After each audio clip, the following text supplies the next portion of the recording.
بسم الله الحمد لله والصلاة والسلام على رسول الله وعلى آله وصحبه ومن والاه. أشهد أن لا إله إلا الله وحده لا شريك له، أشهد أن محمدا عبده ورسوله صفيه من خلقه وخليله وأمين على وحيه. ربنا إننا سمعنا مناديا ينادي للإيمان أن آمنوا بربكم فآمنا. ربنا فاغفر لنا ذنوبنا وكفر عنا سيئاتنا وتوفنا مع الأبرار. ربنا وآتنا ما وعدتنا على رسلك ولا تخزنا يوم القيامة إنك لا تخلف الميعاد.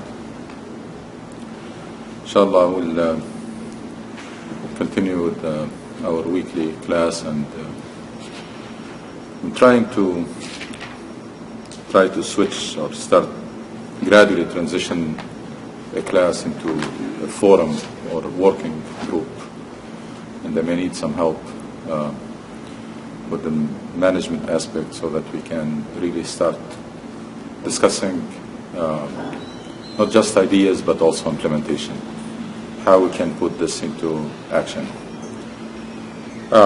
As usual, we start with some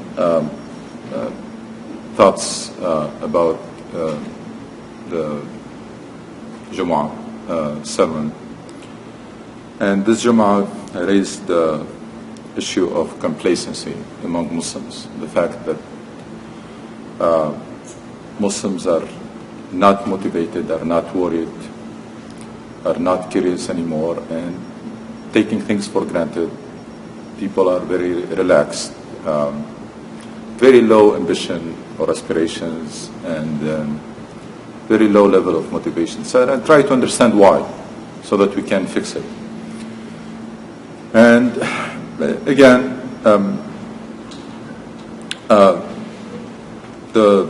always we do this in comparison with the community of Prophet Muhammad ﷺ, very successful, very effective community that changed the whole world actually. And we try to find out what difference or what made the difference. And basically we go back to the fact that these people, they committed, when they became a Muslim, they committed themselves to a big dream and big goals and big job. It's not the way we came to Islam. It was very different. And we took Islam very lightly. We took it something on the side, convenient Islam. That's not how Islam was introduced and accepted. It was introduced as a movement of change and mission of change and transformation and something big. So people, when they came to Islam, they came with a lot of commitment and a lot of determination and a lot of resolve, etc., because they realized from day one what does it take, what this is involving. It's involving about transformation of people and transformation of societies, establishing justice on earth, ensuring the peace and on earth and the dignity of the human being, and etc. That's a big job. So that was this dream that kept them motivated. And we know that's what motivates people. Make no mistake about it. People are motivated by dreams. People are motivated by big dream. You see people going to medical school, they're so motivated, always in their mind that picture of them being a physician. That what keeps them staying late at night and working day in, day out for years. Why? Because they're motivated by that dream. We saw this in movement for independence, how the whole population gets so motivated for so many years and ready to put all the sacrifices. Why? Because in their mind there was a picture or a dream that the day they wake up there is no foreign soldier on their land.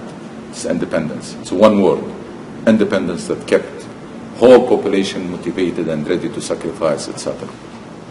We have seen it here in this in our community in this country here. Muslims, when they started building mosques, they were so motivated. I'm not sure whether some of you had some experience seeing this. I had the chance to see it and to hear it across the country, stories of building mosques. It's great stories where the whole community becomes so mobilized. Why? Because they are praying in the basement of a church or in the basement of a house, and they are dreaming of the day they have their own Islamic center, etc. So kept people motivated for a long time, for a while. The companions, Rasul Sallallahu Alaihi Wasallam, motivate them with the dream that is much bigger than all of this.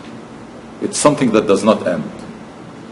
I mean, if you want to start it from the end, it's the dream where you meet Allah subhanahu wa ta'ala and you find Him pleased with you, and therefore you will be among the people of Jannah. That's what's in their mind. And this is something much bigger than anything else. Why? Because it doesn't end. And second, you will never have assurance that you already have it. So keep always pursuing it. And then the success of Prophet Muhammad Sallallahu Alaihi Wasallam was able to translate this dream into a worldly dream. That the Quran says, وَأُخْرَى تُحِبُّونَهَا نَصْرٌ مِنَ اللَّهِ وَفَتْحٌ قَرِيبٌ. So that's what they're looking for? Yes. Now how does this translate in this world? It translates into fulfilling the goals of this deen. Achieving or fulfilling the goals of this deen.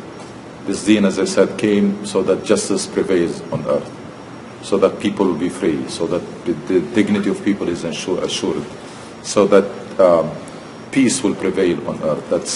These are all statements, by the way, of verses from the Quran and hadith from the Prophet. I don't know why we neglected them. So now we have that ultimate dream, and then we have this dream that is motivating people all the time. And you have seen it. So that's why we never saw in the seerah of Rasul Sallallahu Alaihi Wasallam any moment of relaxation, or people were complacent or lost momentum or said, that's it, we are there now, we did everything we can. No, it was always next level, moving to the next level. There is no limit. Why? Because this is the nature of the job. You have a job to make sure that the message of Islam reaches everybody on earth in the best possible way, which means as long there is one individual, one human being who did not receive this message, you still didn't do the job. You have a mission to establish justice on earth, which means as long there is someone who's oppressed somewhere on earth, your job is not finished yet. And that's the nature of this mission and the nature of this job. That's what kept them, again, motivated all the time. Unfortunately, nowadays, Muslims, we still want to please Allah subhanahu wa ta'ala and to be among the people of heaven. But what's the problem? The problem is we start taking that for granted. And if you take something for granted, you will not be motivated to achieve it. You think you're already there. You start taking that for granted. That's what made us lose the motivation. When the companions committed to do whatever it takes, to do whatever pleases Allah subhanahu wa ta'ala. And I summarized, I said people, when they came to Islam, they committed to what? They committed to seek the pleasure of Allah, or to do the work of Allah, whatever it takes. Whatever it takes, doesn't matter. So they signed with the Prophet on blank check. Whatever is needed, we're ready to do it. Whatever sacrifice is needed, we're ready.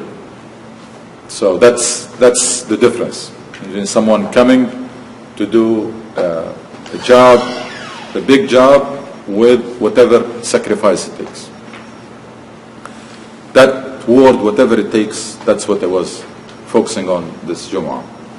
Whatever it takes, led people where? Led people in two directions. One is what? One is, committing to the pleasure of Allah, whatever it takes. The first was to be worried all the time whether Allah is pleased with you or not. That worry is big motivator. You know it. When you want to pass an exam, Am I ready? Am I not? But it may be something that is missing. When you are worried, you become very motivated. These people were very worried. Very worried about that goal, whether it is achieved. There is no assurance. Nobody told them. There is no assurance in this life. So they were very much worried about the goal they committed to. Are they doing enough? Is Allah subhanahu wa ta'ala pleased with them? Is this what Allah expects from them? Etc. Worried. The key word here is they were worried. Worried means motivated to do more. That's how it translates. When you are worried, you become motivated to do more. And then they were curious to know what is it that Allah expects from them. They were worried and curious. Worried whether they're doing enough or not, whether Allah is pleased with them or not, whether they're doing what is expected from them or not. And then curious to know what is it that needs to be done. What is it that Allah wants to happen on earth? Because they committed to be instruments in the hands of Allah, to execute the plan of Allah to do His work. When you are worried and curious and ambitious with the big dream, you will be extremely motivated all the time. Again, there is a big dream, very exciting. And you are worried and you are curious to know what is it that Allah expects, or what needs to be done. What is it that Allah expects from me? And am I meeting those expectations of me? That's why people, they were very motivated to know, to learn, and very motivated to do more. Always challenging themselves, pushing themselves to do more. That's the only explanation, by the way.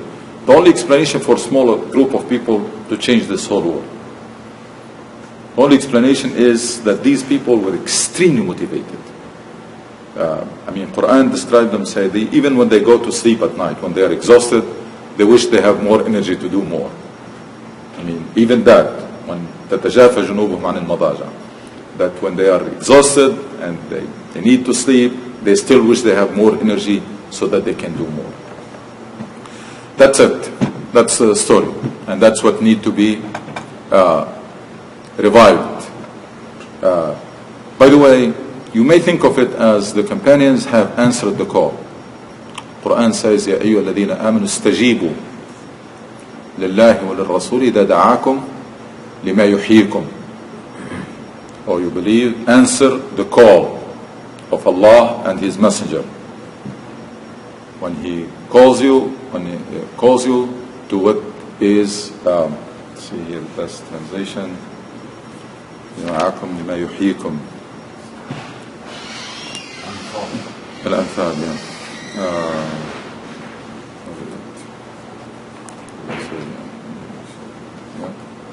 الذين آمنوا استجيبوا لله والرسول إذا دعاكم ما يحييكم. Oh, you believe, this is Anfal, Surah 8, verse 24. Oh, you believe, give your response to God and His apostle, messenger, when He calls you to that which will give you life.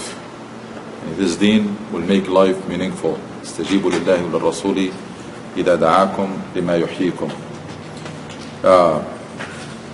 So you may think of it that the key word is that they committed to a dream and to a goal and to a mission, whatever it takes. We committed to some tasks regardless of the results. That's a huge difference. Somebody committed to a goal, to achieve it, whatever it takes. And somebody committed to tasks to do them regardless of what happens. I don't care. And I'm praying, I'm fasting, I'm not doing haram, so it doesn't matter. I'm good. That's the contrast. That's why you see the difference in motivation, and difference in achievement, and difference in and that's what we want to revive. We want to revive basically getting people to come to Islam the right way. You commit to goals You commit to mission and you sign on blank check, meaning whatever it takes, whatever is needed. If you give some of your money and it's not enough, means you need to give more. You can't say that's it, I'm doing my part. If you're giving some of your time and the job is not done, means you need to push yourself, squeeze yourself, put more time.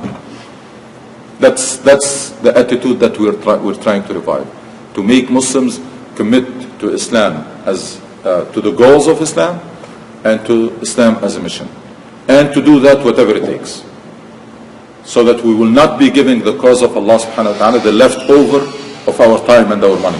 No, it's the other way around. Everything else will be the leftover. That's what I'm living for. I'm living for this cause. I'm living for this cause, and I want these goals to be achieved. And if I'm ready to put my life on the line, I can put anything else less than that. Nothing else is more precious than life. So that was the first part. The second part of khutbah, I talked about a verse, by the way, that's remind you the power of this Quran and the merit. Every time you think you know it, every time you think that you memorize the verses, you know the Quran, etc., and you come across a verse as if you're reading it for the first time. By the way, this happens to me all the time. All the time it happens to me that every now and then I come through a verse that I stop as if it is revealed now, as if I've never seen it before. Even though I know it, I memorize it, etc., but still, for some reason at that moment, probably because of some events that are happening, gives you a different perspective on that particular verse, so that as if you are reading it for the first time. And the verse that I discussed in Jumu'ah was the verse in Surah Ghafir. Allah subhanahu wa ta'ala in Surah Ghafir, Surah 40, I believe. In Surah Ghafir, Allah subhanahu wa ta'ala says, وَلَقَدْ آتَيْنَا مُوسَى الْهُدَى وَأَوْرَثْنَا بَنِي إِسْرَائِيلَ الْكِتَابِ. وَلَقَدْ آتَيْنَا مُوسَى الْهُدَى وَأَوْرَثْنَا بَنِي إِسْرَائِيلَ الْكِتَابِ. It's and then the verse continue. I did not discuss that part. Shall I do it today?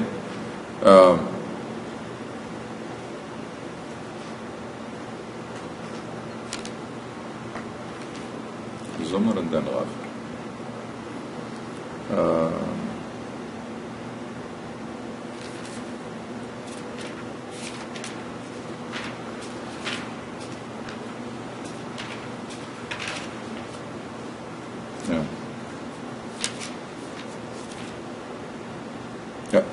So verse 53. 53 and 54. 54 is the one that we did not discuss.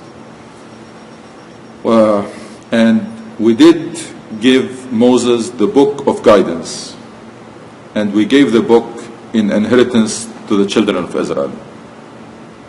And Musa was given the guidance.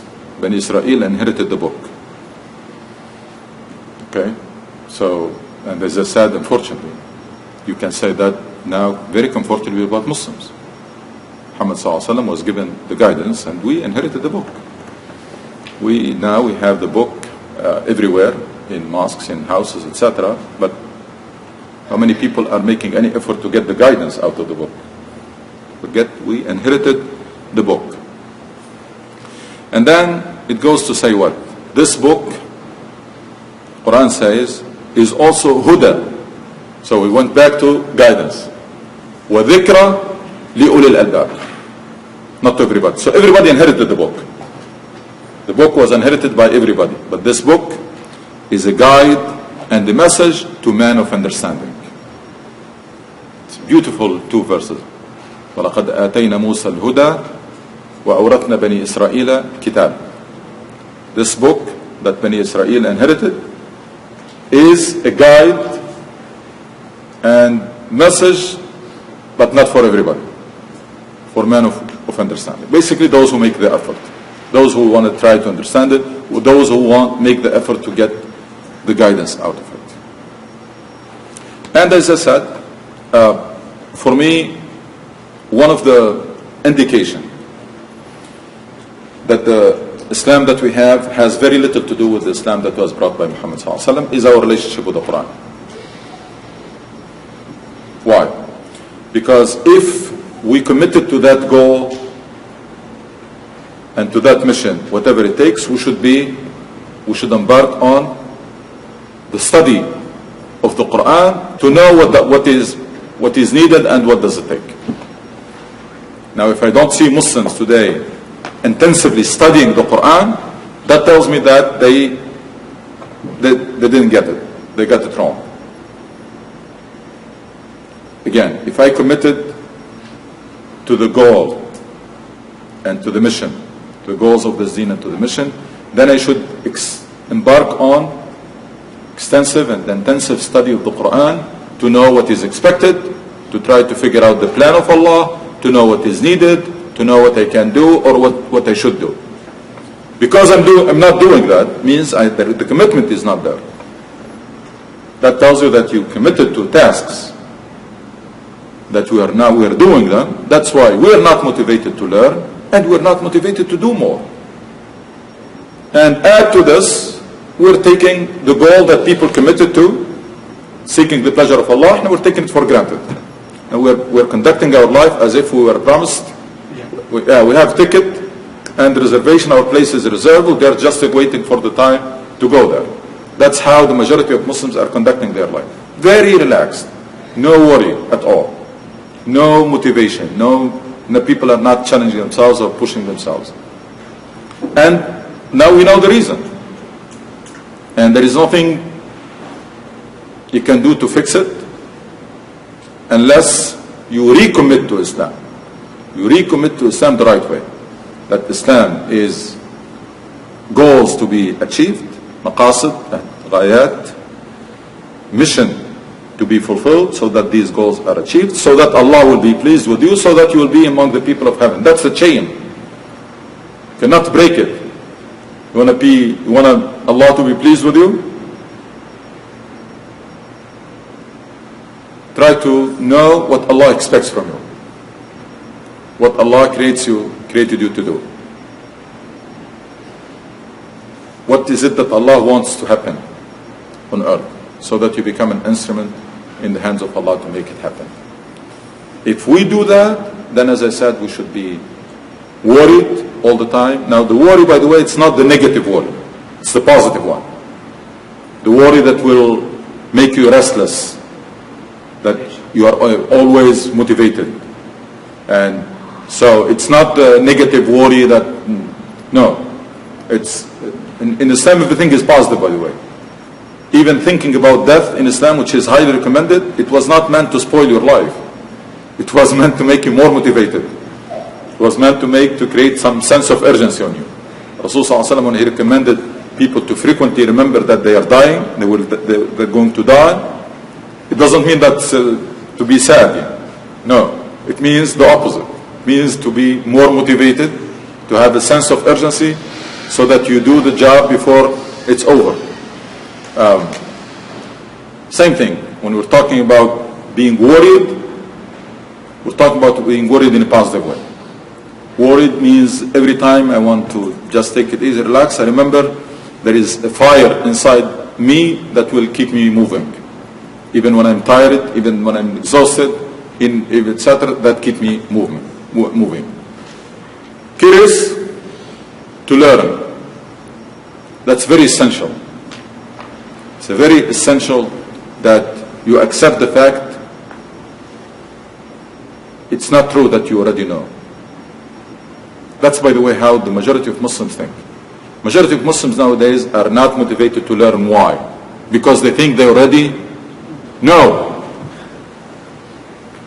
And if you think about it, it's a vicious cycle. Why they think they already know? Because they were told that Islam is this list of do's and don'ts, and they know them, and they are doing them. So why should they be worried, and why should they be curious? There is no need. If I understood Islam as a list of tasks, list of do's and don'ts, and these guarantee me Jannah, why should I be worried? Why should I be curious to learn anything? And I already know how to pray and know how to fast. I know these things. I know them, and I'm doing them. And in my mind, by doing that, I'm guaranteeing the goal. Why should they be motivated to learn or to do more? See how wrong things went?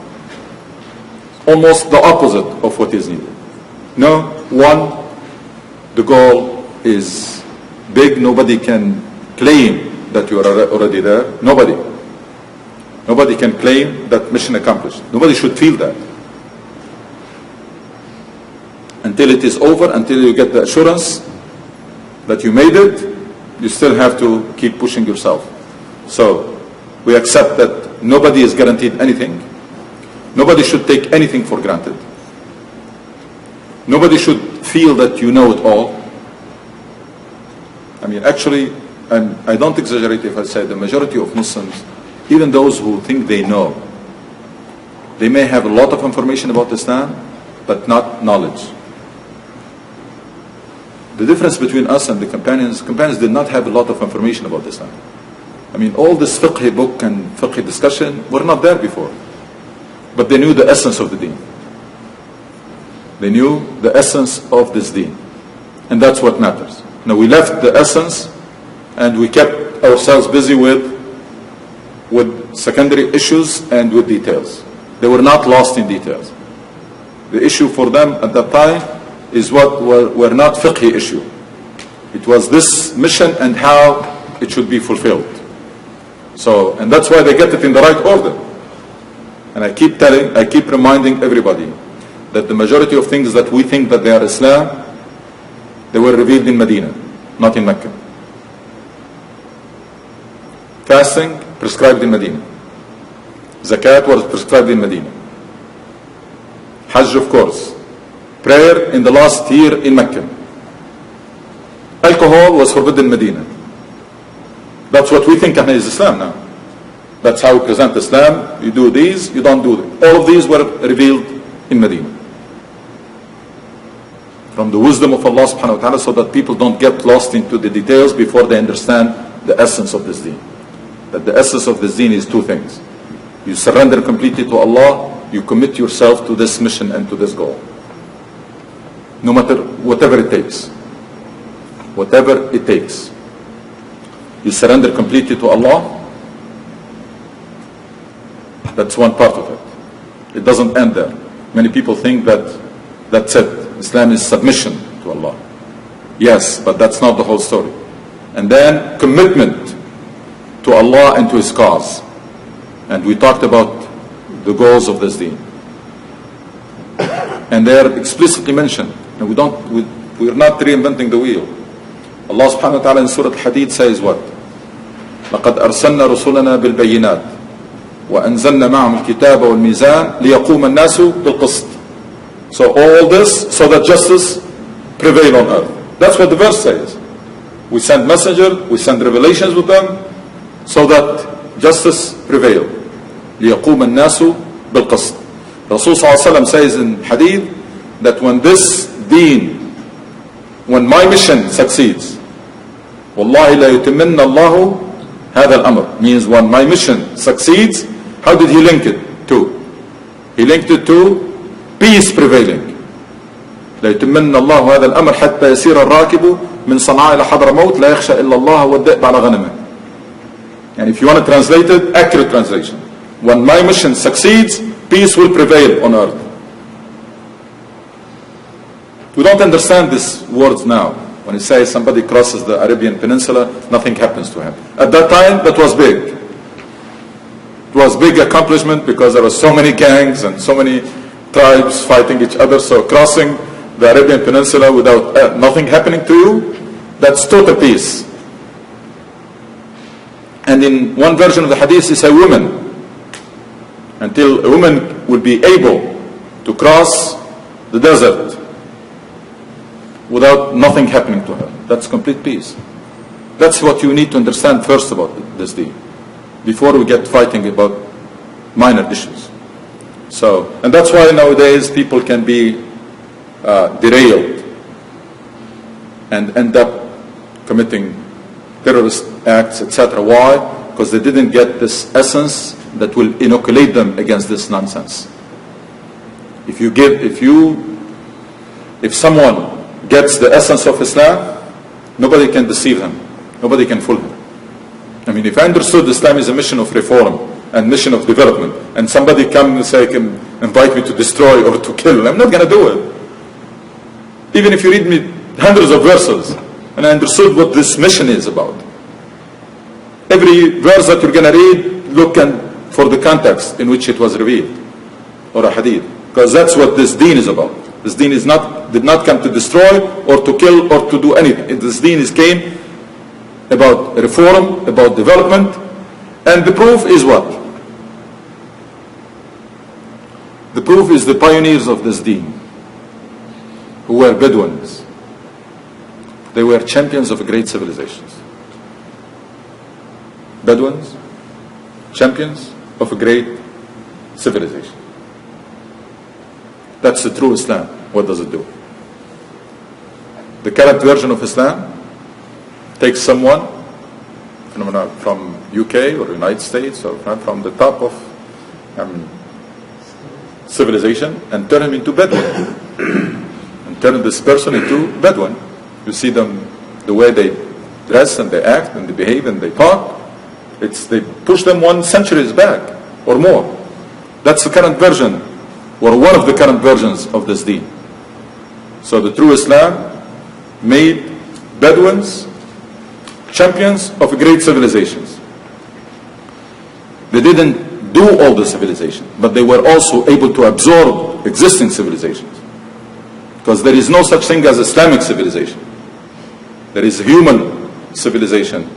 Everybody will contribute to it. Muslims absorbed the achievement of civilizations before them and added and contributed. Now, of course, we're not. Now we are outside, watching, and if we have any contribution, it's negative. But Muslims at a certain point in time, when they properly understood this deen, they were able to absorb all previous civilization and to make very significant contribution to the advancement of humanity in all areas, by the way. It's not only, it's science, arts, architecture, you name it. Which until now people are very impressed with. Things that were done centuries ago, they're still very impressive to people until this day. Again, it's long overdue that we realize who we are, what our faith is all about, what is the role that Allah designated us to do, what is expected from us, and try to meet those expectations. Because we lagged way behind. We lagged way behind because of the complacency. When you start taking things for granted, when you think you already know it, when you abandon your mission, which is your defining mission. And we are defined by a mission. Everybody else can be defined by anything else. And we are defined by a mission. Muslims get together to fulfill this mission. That's why when Quran defined the community of believers, it defined in relationship to this mission. كنتم خير أمة أخرجت للناس تأمرون بالمعروف وتنهون عن المنكر. That's a huge difference between the way we should think and between other people who thought they are better than others because of who they are. Sha'bullah Mukhtar. We are better than others because we are Jew or because we are German. No. Allah is telling us, no, it's not because of who you are. It's because of what you do. So you can, inna akramakum indallahi atqakum. So it's the quality, how sound your heart is, how good, what is your contribution, what you made. It's not who you are. You may be born next to Kaaba and you may be worthless. And you may be born anywhere in the world and you may be, Allah may be very pleased with you. It has nothing to do with who you are. It's about, because if you think that we are better than others because of who we are, then we are not motivated to do anything. But it is because of what you do. Allah, and I will close with this.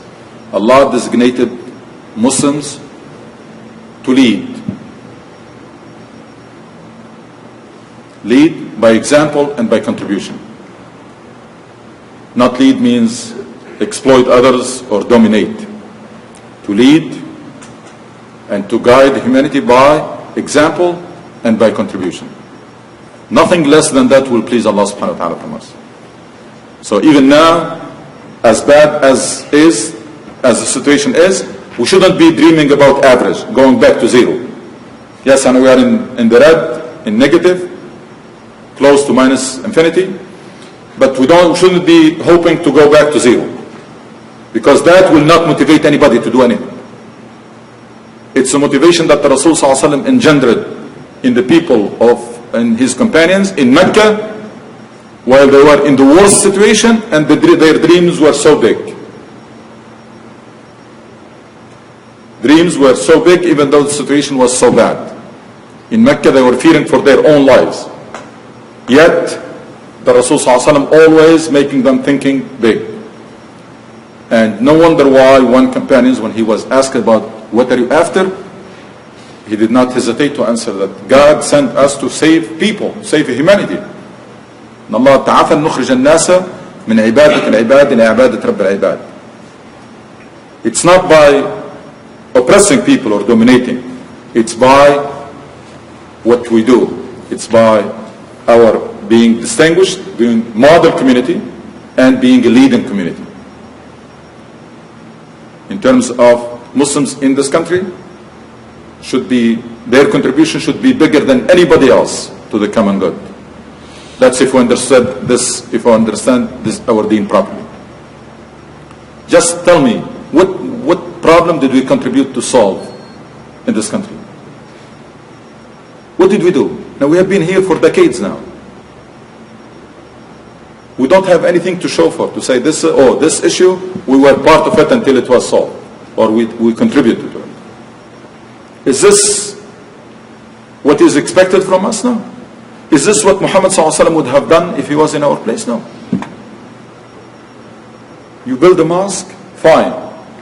But that should be a base from which you go out and try to serve and try to contribute and try to make a difference or have an impact. It's never too late, provided we have the right frame of mind. By the way, everything is here. Everything has to be fixed here. That will fix the destination.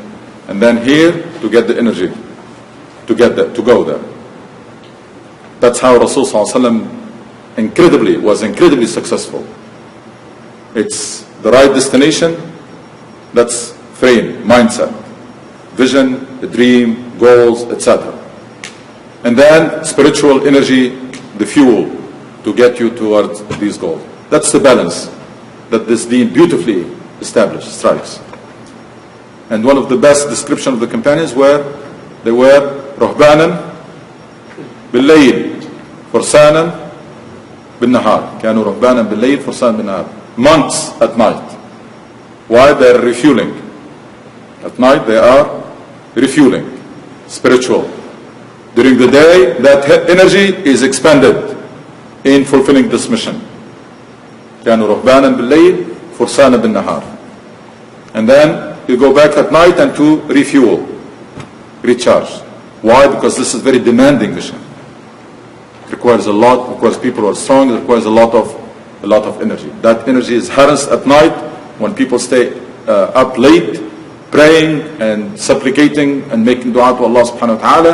And during the day, that energy is spent in fulfilling this mission and achieving those goals. I'll stop here inshallah so that we give him more chance for discussion and comments. And please let's think and discuss how we can again switch this gradually from a class to a forum where we discuss implementation inshallah. Can you set up a small goal for us to achieve? I don't know what this goal will be, but in the community to do something, hopefully the youth can join us to achieve this goal. And it should like feed the hungry people or Ukrainian people or something. Do you think can motivate the youth to join us? Let me start with the second part. For the youth, we're starting Young Professional Forum on Thursday. This Thursday, right? Yes. So this Thursday where? Here? Here. Yeah. All right. We're starting Young Professional Forum that's our way to try to reach younger people. So we're starting with that group. Brother Stamatis is, and Brother Osman are championing this effort. Small forum is going to start small, and we're going to start inviting people to it this Thursday, inshallah, between Maghrib and Isha, here, which means 8:40 or 8:45 maybe. That's for the youth. Now, your question you're saying goals and you're saying activities. I'm not sure I'm the best person to do either when it comes to planning activities or even setting up goals. We need to put our heads together here to start taking this big vision, customized to our situation here in the masjid, translated into goals before we get lost in activities. And I don't believe in activity for the sake of activities, just so that we feel good. I believe in goals so that we can hold ourselves accountable. That this is what we want to achieve. And then we say, how can we achieve it? That's where the activity comes in. And I invite you to try to do this. As I said, don't expect me to write like prescription for this. We need just to put our heads together and think about list of challenging but realistic goals that we can do, turn them into action items, and implement it. That's what I meant when I said the idea of forum. The idea of forum, that's where these things can be discussed and can be done, inshallah. Yes? I think what Abdullah is saying is that how do we bridge the division between generations? We are a different generation. In this room, there are like 3 different generations.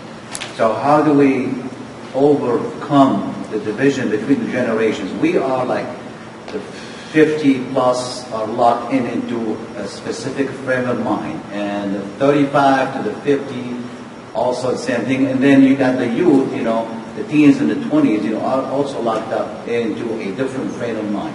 How do we all come together to help them and help us?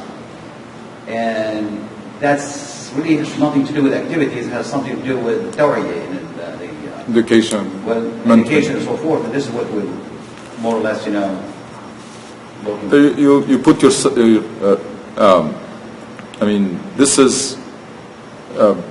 this is the main challenge that we're facing, which is this generation breakdown, that we lost contact with 2 or 3 generations now. And that's exactly when I said the young professional, the idea came from that, because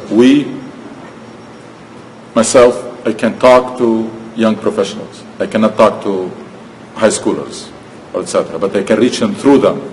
That's our idea for now, to reestablish this age continuum or mend this generation breakdown, is by working on young professional, the 30-some. Try to expand it, and through them reach the younger ones, because they can talk better than you and I to those who are younger. If you get a young professional today, he can talk very effectively to college students. We may not be able to do that. Why? Because they went through the same experience and they know they can speak the same language. So that's what we're starting now. If you have any other ideas, let me know. We're going to continue with this class, mostly for adults, for us, maybe, for our ages.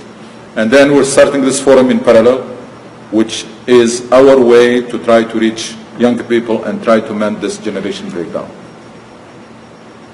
Yes? In the first part of the talk, you gave us the frame of dream, motivation, and doing whatever it takes to achieve that goal. That phrase, whatever it takes, can be taken out of context.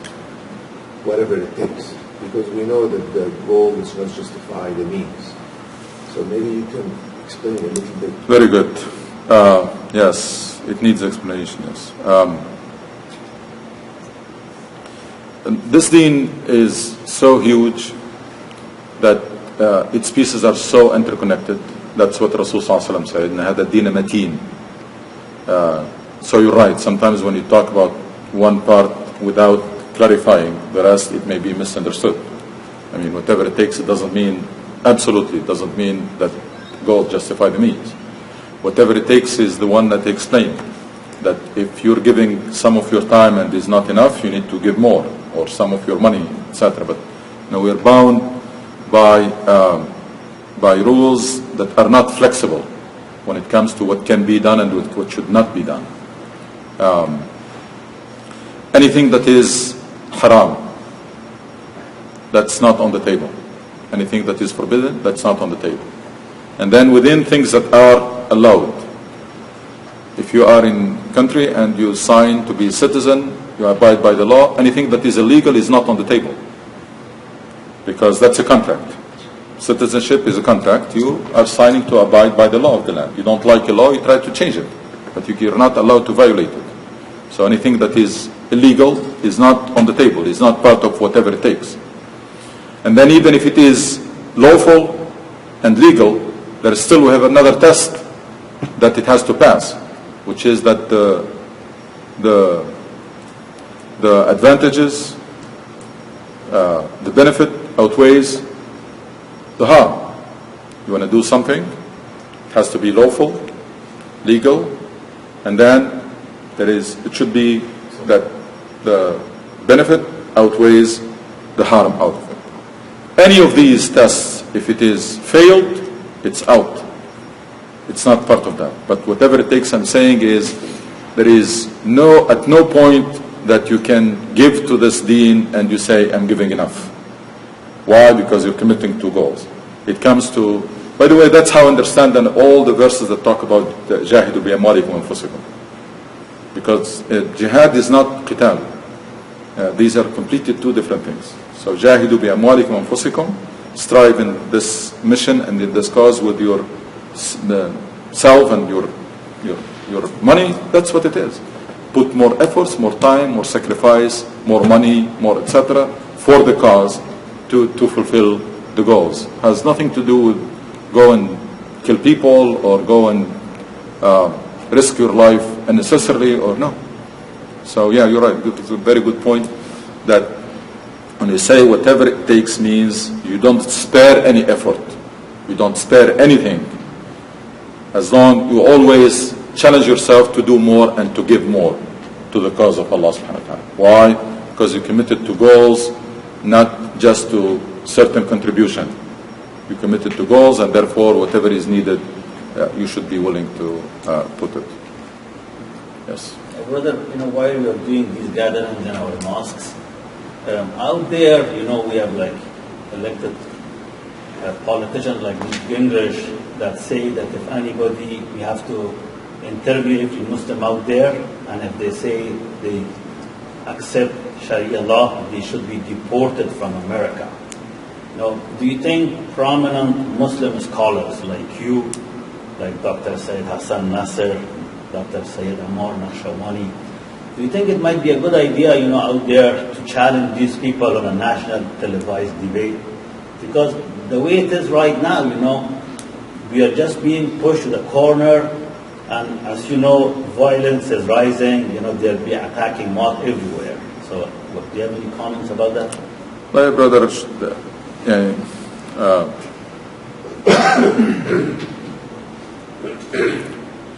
and I don't want to do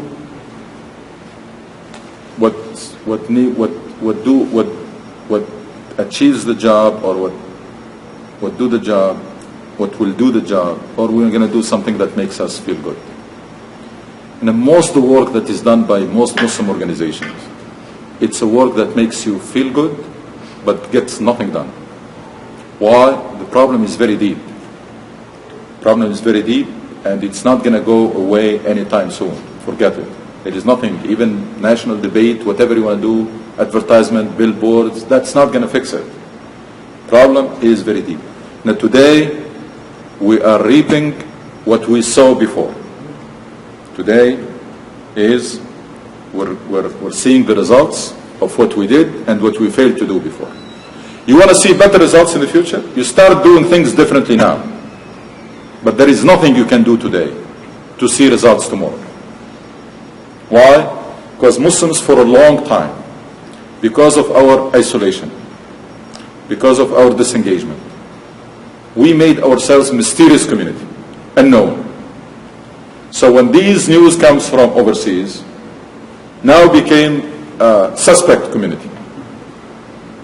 It's even worse. We have very severe image problem.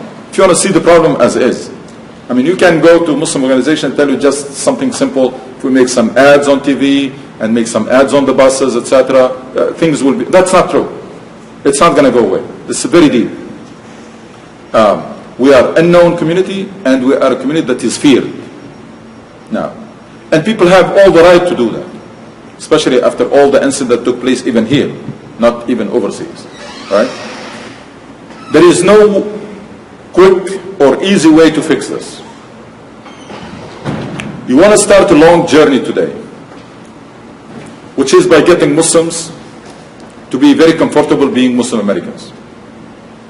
You're going to have to solve this identity problem that was passed on to younger generations, because that's probably sometimes that's the root cause of the problem. You want to get people to be very comfortable being citizen, Muslim Americans. And then get them the proper understanding of Islam that will make them strive to become exemplary citizen and civic leaders, even civically engaged people. Now, when you get Muslims to start working on themselves, develop themselves into a role model, opening up to their environment, becoming more civically engaged, in the long run, this will change the perception, will change the public opinion, etc. But nowadays, as I said, we're seeing the results of what we have done before and what we failed to do. And we have to accept that. We have to accept it, accept responsibility for it. And stop this blame game. You can stay here and blame everybody for everything. It's not going to do anything. It's happening because of what we do, what we did, and because of what we failed to do. You want to change it? Let's start working from now.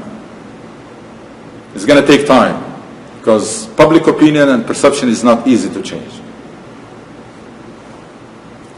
You're going to start working from now, getting as many Muslims as possible to strive for excellence, to strive to maximize their contribution to the common good, to open up as much as possible to the society and make a circle or a network of friends. Because that's how you start inoculating the society, not by responding to Newt Gingrich or anybody, by reaching out to people.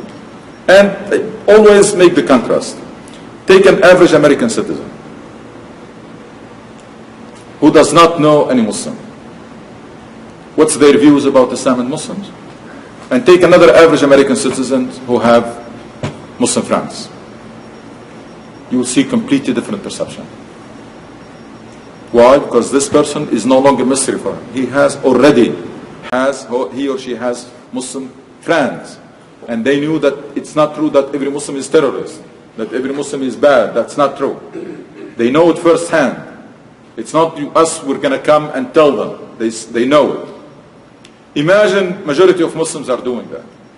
Imagine majority of Muslims are engaged civically, whether in charitable work. People start seeing hijab in different charity activities all the time, to fix that idea of hijab associated to blowing and explosion.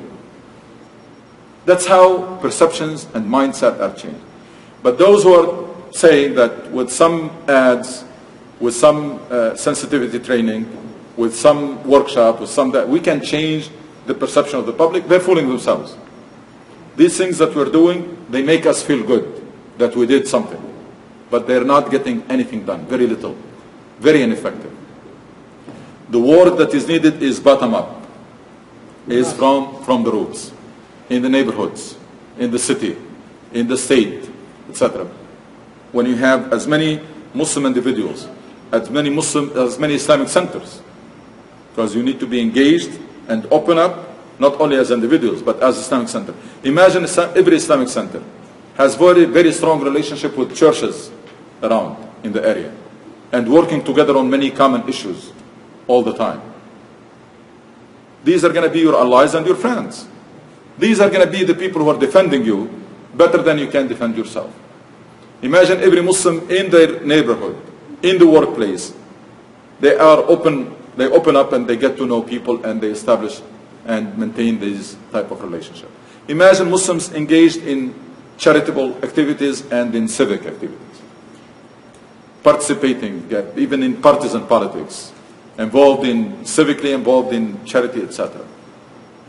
With time, you will dispel all of this nonsense. But if we're looking for something that we can do and quickly will change this situation, there is nothing. There is nothing you can do. It's the accumulation of years or decades of isolation. We allowed people to introduce us to the public. And they did an excellent job from their perspective. We allowed people to introduce us to the public. We didn't tell our story. We didn't come and say who we are by words and by action. We isolated ourselves. We allowed somebody to say, these Muslims is 1, 2, 3. Yes? There is organizations out there are doing the job, just to answer to your point. CARE is doing a wonderful job there. I think they've been doing it for a number of years. They're defending the script out there. But even though they're still coming under attack from different various groups. But I think there is some groups are doing Some groups are doing some work, but nobody is doing the work that needs to be done. Because the work that needs to be done, why people avoid it? Because it's a long term. There is no immediate results. All right? Now what is needed is not organization to defend us. What is needed is for us to resume our role and to regain our status, the status that Allah chose for us. It's not just to keep always just defending or answering to attacks. Yes. You. I don't know if you intentionally or unintentionally did this, but I think the first goal that we should be working on in this class is to become comfortable as American Muslims in this country. That's what we need to work on in a small group, trying to understand the Constitution, our rights, and our maqasid al-sharia. Once we align those, we will open up. And if you start with a small group like that I know it's in my work, if Eid comes and you start bringing pastries, people will look at you like, what is this for? What is going on? Become more comfortable in your environment, so you start seeing. So people start translating your actions to something inside of you that is driving you. Without having to say, I'm a Muslim, without having to advertise that, they start attributing your behavior to something driving you on the inside, and they start understanding what Islam is from your actions. So maybe in this class, align the Constitution to maqasid al-sharia and translate that into actions. How can I, within my work, do something different? Say good morning to somebody, bring pastries, do something simple without having to force yourself on somebody, and without having to have them put the guard up, you're a Muslim, I'm afraid of you. That's a very good point. Let's make this point of discussion next time, inshallah, talking about practically what is it that we can do, workplace, neighborhood, what can we ask or invite mosque to do, because some things can be done on an individual basis, something that Islamic Center or institution can do to turn these, to implement whatever we are learning in this class. And no, I meant it. I meant that people have to be, we have no future in this country until our people become very comfortable being Muslim Americans. There are many studies that looked at the Constitution and found articles in the Constitution that are completely aligned 100% with maqasid al-sharia. Now, I don't know if this was done intentionally or unintentionally, but if you look at the freedom of speech, freedom of religion, freedom of expression, all of these are maqasid al-sharia. La ikraha fi ad-din. Absolutely. Why don't we take these things and say, what is said in the Constitution is right here in the Quran. We believe in the same thing. We're just not comfortable going out and saying it. But we don't even need to go through details. This constitution of this country, by assuring the freedom of conscience, and the freedom of speech, the freedom of organizing, etc., we should be the first to defend it. I mean, we don't even need to see how aligned it is. This is what Muslims should be. That's what the Prophet asked for in Mecca. I mean, Prophet, what does he ask for from Mecca? You don't want this? Leave me alone. خَلُّوا بَيْنِي وَبَيْنَ النَّاسِ. Basically, if you want to translate to today's language, give me the freedom of speech. I mean, خَلُّوا بَيْنِي وَبَيْنَ النَّاسِ, meaning if you don't accept this message, give me the freedom to convey it to others, to talk to others. That's now guaranteed here. Nobody can interfere with us in this country. So whatever the Prophet was asking for in Mecca and forced him to migrate, that's why I said if the Prophet ﷺ was sent in this country at this time, there will be no hijrah, no migrations. And in the seerah, you will probably see no battles. You have this whole continent in which you have freedom of speech, freedom of conscience, freedom of organizing, and you can change the system or you can change the laws, etc. Why do you need to do anything? He migrated because he was deprived or denied the freedom of speech. خَلُّوا بَيْنِي وَبَيْنَ النَّاسِ. That was the request of Rasul sallallahu alaihi wasallam. So hopefully next time let's try to again, let's set from the setup, make it as a forum, shorten the lecture part and talk more about practical steps on things that we can do, ideas that we can share, experiences. Some of us are already involved. Some of us are already engaged. They can share their experience. They can share what they did. Some of us have already come up with creative ideas or initiative to introduce Ramadan, or introduce Eid, etc. to their neighbors or to their colleagues. Let's share that. Anybody else? Yes. We talk about activity and goals. But to achieve the goals, we have to do activity. Without activity, we cannot achieve goals. But goals first? Yeah, but we need to put the goals. And then? And try to find activity Yes. to go to the goals. Yes. Because most people, they get engaged in activities with no clear goals, and therefore they fall in what they call the activity trap, which is you feel good just because you organize an activity, not because of what this activity has achieved. But when you have goals and you come up with an activity that to achieve this goal, you always evaluate your success based on your goals. See how much this activity helped achieving those goals. Otherwise, we fall in the trap saying, Alhamdulillah, we do so many activities, there are many people attend, etc. Therefore, we are successful. No, you're successful by when you do activity that help achieving or bring you closer to your goals. Yes. Sometimes the devils come from outside. Yesterday, I had a big article in the Guardian, the newspaper. It says that. Yes. Yeah, sometimes the devil come from outside. Yesterday, I just read an article about the Guardian in Pakistan. He said that each year there are 1,000 women who are killed by their own brother in the family because there are some misbehavior.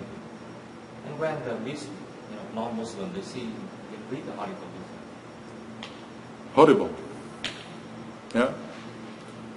Actually, that's not the only one. Today we're making the news almost on a daily basis with stories like this. If you think about it, and the reason why sometimes people ask me why I don't talk about terrorist attacks when it happens in the Muslim world, because it's embarrassing. What are we going to say about it? It's Muslims killing Muslims. Whom are going to be complaining? We're talking about terrorist attack when it hits others to say, we're sorry. But if Muslims are killing Muslims, what are we going to say? It's happening in the house. What are we going to say about it? If you think about it today, you put the map almost across the Muslim country. From one country to another, it's Muslims killing Muslims. Make no mistake about it. Until very recently, we were able to put the blames on somebody else. That's not the case anymore. Now it's majority of cases, it's Muslim killing Muslims. And in the name of Islam. Muslims killing Muslims in the name of Islam. That's the example that you mentioned. It's done in the name of Islam. It's all done in the name of Islam, fortunately. I don't know what kind of Islam is this. I really don't understand what Islam allows somebody to drive a truck and then go into children and women, etc., and just kill, and try to kill as many as possible. Try to maximize the killing. I don't know what Islam is. Definitely that's not the Islam that I'm interested in. I think it's important to talk about it, even though it's embarrassing. I think a lot of young people need to hear it. They need to hear it, and we need to send the right message to them, to reach out to them.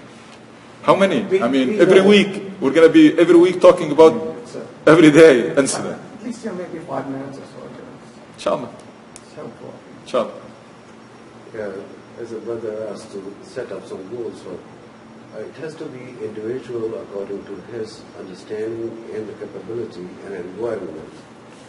And at that particular situations also, to see the possibility to introduce himself or herself in that particular environment. Different people are working in different environments, So everyone has to just play the role of ambassador of country or Islam or whatever it is.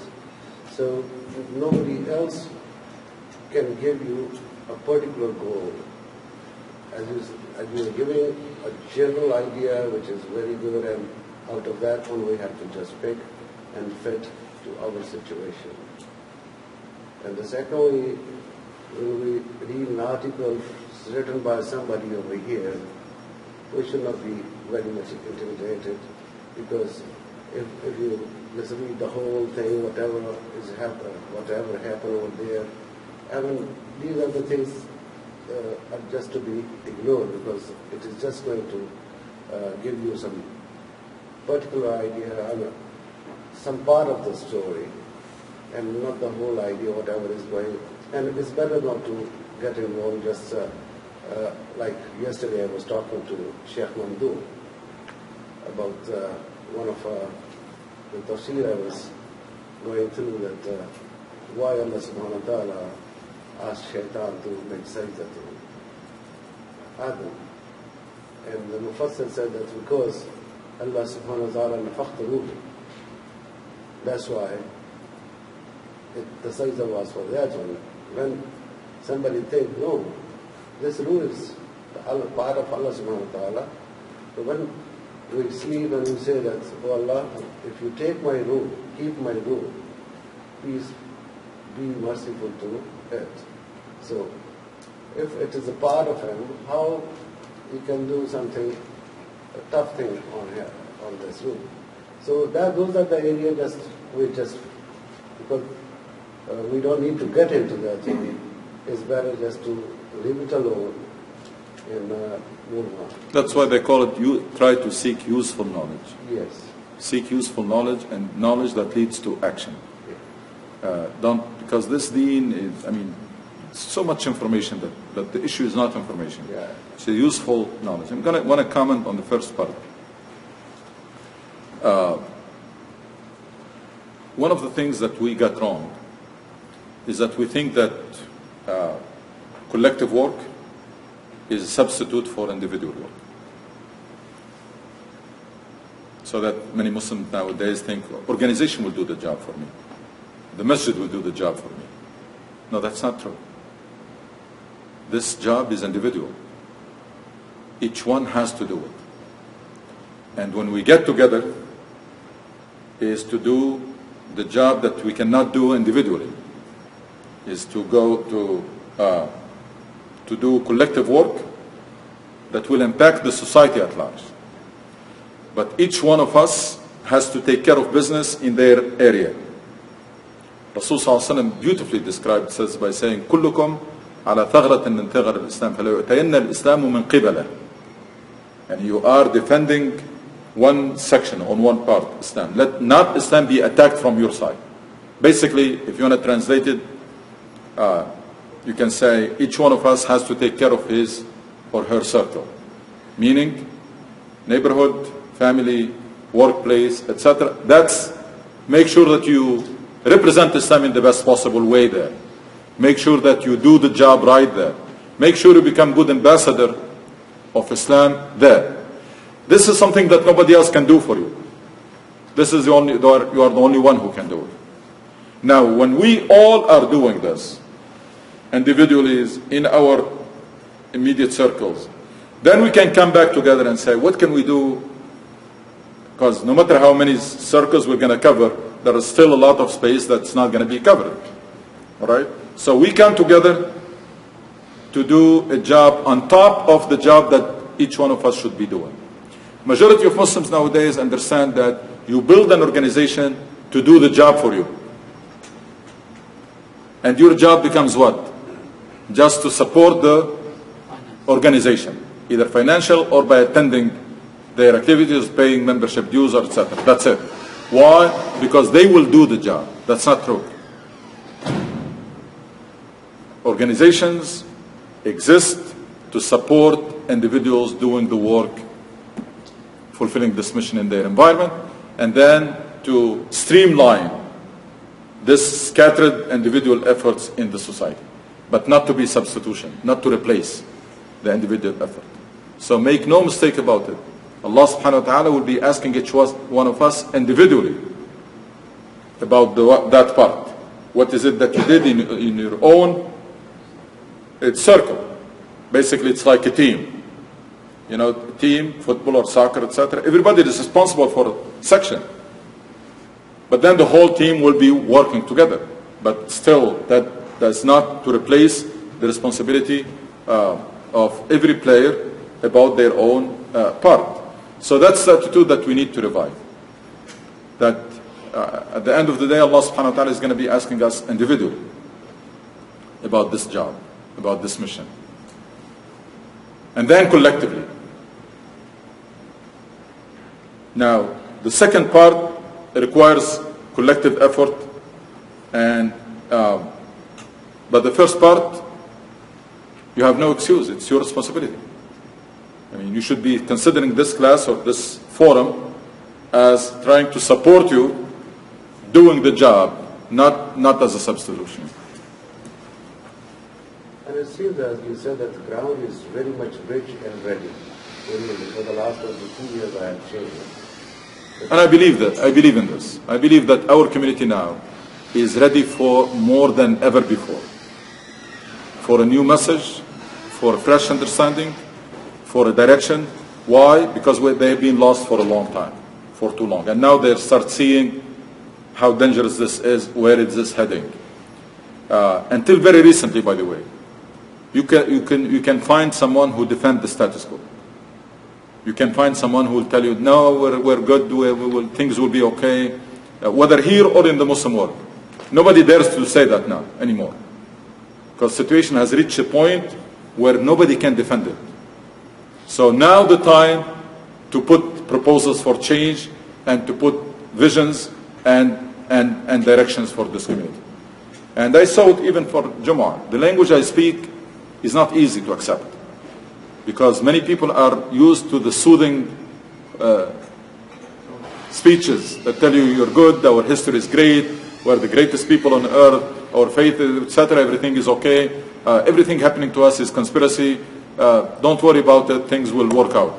That's what people get used to. I'm not saying that. I'm saying the situation is very bad and is getting worse unless we do something about it. In the beginning, people were not very receptive. Now they are. Now people are much more receptive because, as I said, nothing serious is being done to address the real issues. Even those who claim to do something, it's very cosmetic. They just don't want to get to the bottom of it. These problems have very deep roots. They have very deep roots. And unless we trace the problem and solve it from the roots, it's not going to go away. And as I said, Muslims need fresh understanding of this deen. Nothing can be done to fix the understanding that we inherited. Nothing. We just have to go back to the drawing board and try to get a fresh understanding from the Quran and the authentic Sunnah, and understanding that will inspire us, will empower us, will propel us to regain the position that is fitting for us, that Allah has chosen for us, which is to be a model community and to be leading community. Leading, not dominating. Leading meaning by example. Leading by example and by contribution. Not by just, because many times people think that when they think about Muslims being the best community and Muslims are supposed to lead, means they go and dominate other nations. That's not true. And if it was done in our history, it was wrong. And it's not about domination. It's about excelling and by example and by contribution and leading people in the right direction by example and by contribution. Anybody else? Yes. So, believe it or not, the climate is perfect, despite what people think that there's so much negativity against Islam. I've been in my job for 22 years. And it is only within the past 2 years that people are wanting to see a different face than the one that Trump and the media is putting out there. People are thirsty to see, is this all that is out there, or is there something else? That's true. This is the perfect environment, despite what anybody else believes, and I can be the first witness to that. People want to hear, people want to see, people want to attribute your behavior to something other than what they see on TV. A crazy guy driving a truck through a plow field. They want to see that somebody who's a hard working, this is a different version of Islam. There's evil and there's good in every human being. And by the way, that applies to the society at large and applies to our community. That's the perfect time. Well, that's probably one of the few benefits of situation when it gets very bad, is that people are receptive for change. The spotlight is on. Yeah. It's up to us to put what we want under that spotlight. Yeah, because before things becomes very bad, people are willing to defend the status quo. But that's probably one of the few advantages. When it gets very bad, people start willing to listen to something else because they're looking for a way out. Yes. Yeah, it is just to give you a little example. In 2005, 2004, I had to travel for like 5, 6, 7 months. And I received a call from my daughter that my car was not passing, and I took to your friend, Ray Newsom, some guy who's working over here, was working for the last 35 years. She gave it to her, and he told her to sit in the office. And when he finished, not only he fixed the lights and everything, he checked everything, and he gave, here's your key. He said, Uncle, how much are you owing me? He said, did you have your coffee here? Then get out of here. When your dad will come, I will see you. She asked me, oh, how come the people are different to you? I try to tell them, just when you first meet them, try to find a decent way to break the ice and crack a smile on the face of others. That is the best way to get into their heart. That is the first thing to do. It's a human being. Human, it's natural. Just be yourself. And don't see people as kafir or as non-Muslim. It's just a human being. And behave as a human being. Make them smile one time and it will be easy. All right, we're going to do some, as I promised, we're going to do some couple of verses. We go through the verses, start from Baqarah. We start from Fatiha, I believe, also. And we're doing some tafsir of selected verses. Last time, I believe, we did the verse that was repeated several times in Quran, explaining the job of the Prophet. Remember that? والذي بعث في الأمين رسولا منهم يتلو عليهم آياته ويزكيهم ويعلمهم الكتاب والحكمة. So the Prophet's job is what? Is to convey what is revealed to him. That's understood. يتلو عليهم آياته. And then teaching them Quran and wisdom. Kitab wal hikmah. Word wisdom means anything that is useful for them. Teach them Kitab wal hikmah. And then علم Kitab wal hikmah ويزكيهم. What's the meaning of zakihim? Purify. It's not only purify. Tazkiyah is a big word in Islam.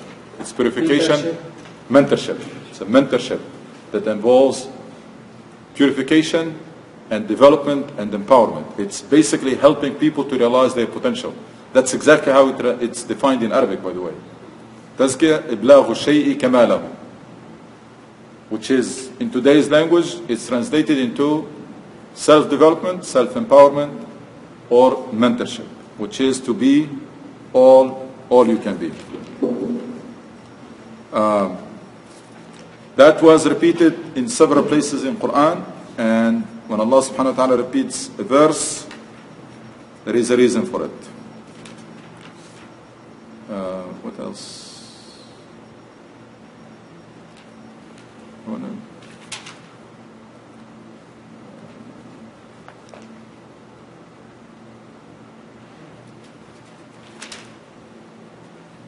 Oh, we did استعينوا بالصبر والصلاة إن الله مع الصابرين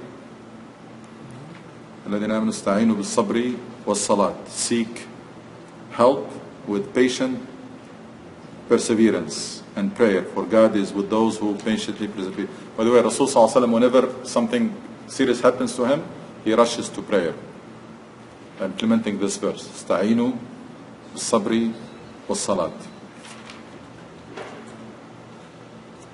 We talked about the change of Qibla. We did.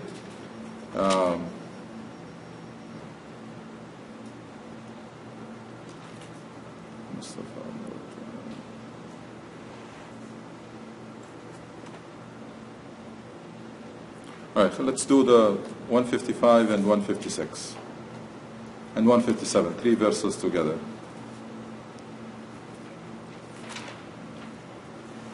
Allah subhanahu wa ta'ala says, وَلَنَبْلُوَنَّكُمْ بِشَيْءٍ مِّنَ الْخَوْفِ وَالْجُوعِ وَنَقْصٍ مِّنَ الْأَمْوَالِ وَالْأَنفُسِ وَالثَّمَرَاتِ وَبَشِّرِ الصَّابِرِينَ الَّذِينَ إِذَا أَصَابَتْهُمْ مُصِيبَةٌ قَالُوا إِنَّا لِلَّهِ وَإِنَّا إِلَيْهِ راجعون أولئك عليهم صلوات من ربهم ورحمة وأولئك هم المهتدون. Be sure we shall test you with something of fear and hunger, some loss in goods or lives, or the fruits of your toil. But give glad tidings to those who patiently persevere, who say when afflicted with calamity, to God we belong, and to Him is our return. They are those on whom descend blessings from God and mercy, and they are the ones that receive guidance. This is an important concept in Islam that we have to understand. It's the fact that this life is test ground. This life is a testing ground. Make no mistake about it. You are here to be tested. That's Allah says. So you're going to be tested. If you know you're going to be tested, you'd better be prepared. So there should be no surprise. When you're tested in this life, there should be no surprise. Why? Because you were told that you're going to be tested. So, because a lot of time people get confused the first moment, because what comes to their mind, why me? Why this happening to me? Why now? Why it's happening? No, there is no why. You're in test ground, you finish a test, you submit it, you get another one. So there is no complaint. And tests can come in all forms and shapes. And by the way, sometimes the test of ease are difficult, more difficult. Because usually when you're afflicted with hardship, you have no other option but to resort to Allah. But when Allah gives you power and money, etc., sometimes you become arrogant. And a lot of people fail in the test of ease, succeed in the test of hardship, but they fail in the test of ease. So you should be ready for tests. Allah gives you something, it's a test. Allah takes away something from you, that's a test. Everything belongs to Allah. So, لِلَّهِ مَا أَخَذْ وَلِلَّهِ مَا أَعْطَى. To Allah belongs, Allah gives you things, and Allah takes things from you. So we have to be prepared. And then you have to understand that this, even though you shouldn't be asking for it, but that's a big opportunity. Why? Because if you pass successfully through it with patience, Allah subhanahu wa ta'ala promised what kind of rewards for patient people? إِنَّمَا يُوَفَّى الصَّابِرُونَ أَجْرَهُمْ بِغَيْرِ حِسَابٍ. Unlimited. They will have unlimited rewards. So even though calamities, and you shouldn't be asking for it, nobody should ask for it, but when it happens, again, first of all, you should be prepared for it. That's a test. And then should remember that if you meet it with patience, you become a better person. By the way, that's one way Allah makes us better people. This is one way Allah makes us better people. When we are tested and pass those tests, we become better people. And our record with Allah becomes much better. So, Allahu Akbar,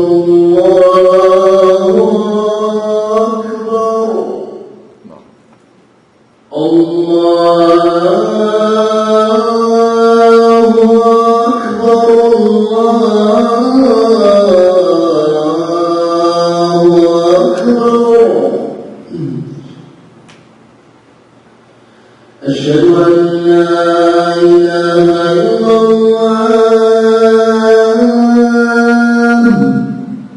أشهد أن لا إله إلا الله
So remember that, again, should be prepared, shouldn't be asking for it. And then we should meet it with patience. It's coming from Allah subhanahu wa ta'ala. قَدَّرَ اللَّهُ مَا شَاءَ فَعَلَ. This is it. That's a test of your submission to Allah. You submit to Allah subhanahu wa ta'ala by obeying Him and by accepting His decree. This is qadar, Allah subhanahu wa ta'ala. This is coming from Allah. We accept it. قَدَّرَ اللَّهُ مَا شَاءَ فَعَلَ. That's how we meet every difficulties. And musibah here, it doesn't mean that necessarily somebody died or something. It's anything bad that happens to you. You accept it and you, again, like we accept instructions from Allah, we obey Allah subhanahu wa ta'ala, we also accept whatever Allah subhanahu wa ta'ala decrees for us. That's one. Now what's next? After you pass the test, you meet calamity with patience and you meet bounties with gratitude. Allah gives you more, you should give more. Allah tests you with calamity, you should be patient. Just accept it with patience. And then what? Many people don't do this.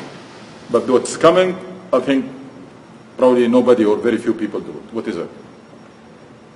After you pass the storm, what do? You do evaluation. What is it that I did wrong so that this happened? If it is not totally out of control, you should start holding yourself accountable. Why? Because Quran is very clear that anything that goes wrong in your life is because of yourself. ما أصابك من سيئة فمن أصابك من حسنة فمن الله وما أصابك من سيئة فمن نفسك. فبما كسبت أيديكم, Allah subhanahu wa ta'ala says, ويعفو عن كثير. وما أصابكم مصيبة فبما كسبت أيديكم ويعفو عن كثير. So we have to, after we pass the test, then we have to hold ourselves accountable. Because a lot of time things happens because of what we did and because what we failed to do. It's not all out of our control. There are things that are totally out of control. Somebody dies, somebody falls sick, somebody fell sick, etc. But not everything is totally out of control. So you need to hold yourself accountable. Why this?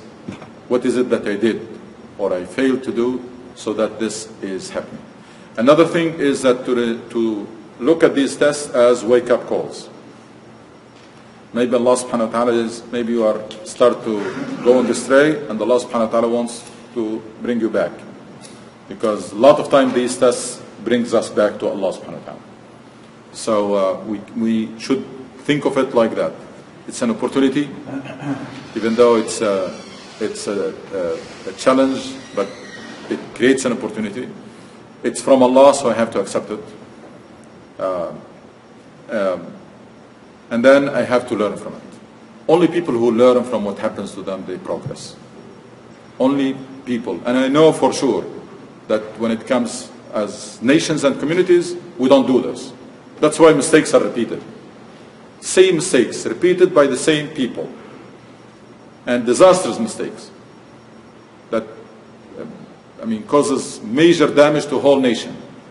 Why? Because nobody has ever been held accountable for anything, and no assessment was done, ever, or evaluation. Just keep going. Blame it on somebody and keep going, and it keeps repeating. Don't do this. In our personal life, in our life, shouldn't be doing this. Actually, when you sit with yourself, try to be harsh on yourself. Try to be harsh on yourself so that you make corrections. This was bad from me. I shouldn't have done that. This is wrong. and promise or pledge so that next time you will not do it. Before we close, because we need to catch the prayer, and maybe we'll talk more about this next time, inshallah. Trying to have one of you or more to try to manage the group. Because if we're going to switch toward action, that requires management, and that's not my skills. Management, follow-up. Brother Samatis, alhamdulillah, is doing a good job. Maybe he needs help, at least in the part of follow-up or action, etc. So talk to him. If you have some management skills, please put them at work in this group, because we need help to transform this group, again, from just class into working group and functional forum that, inshallah, will do a lot of good things. So talk to Brother Samatis. If you have some management skills, we need them. You put them at work, inshallah, so that we start activate that part of management, planning, action, etc. Brother Samatis is going to make some announcement. You need to catch the prayer, inshallah.